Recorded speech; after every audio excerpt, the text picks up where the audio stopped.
Ayun, good morning po sa ating lahat mga ma'am sir. Dito tayo sa Kuya Po. From town proper to, nasa 4 na kilometro. Pero yan, ang lapit ng Teplex.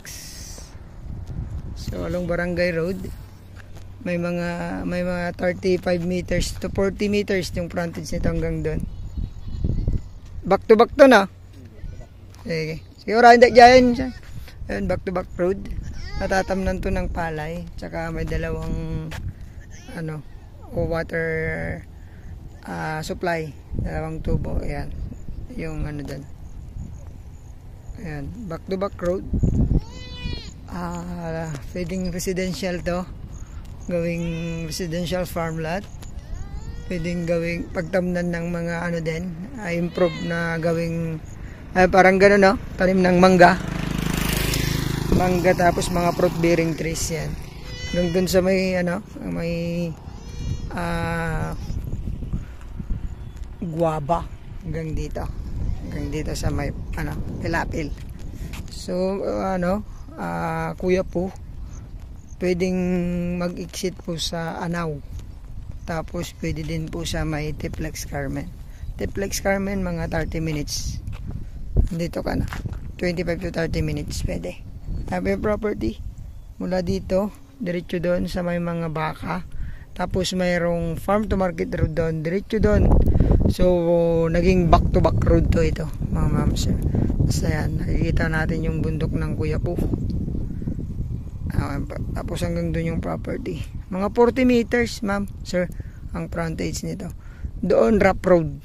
Rough road yung yung daan doon. So, hindi pa na-semento. Ito may power line, internet, meron din. Nawasa parang wala pa. So, deep fill muna ang ginagamit. Ewan ko lang po kung meron pong nawasa yung mga bahay dyan. Yan.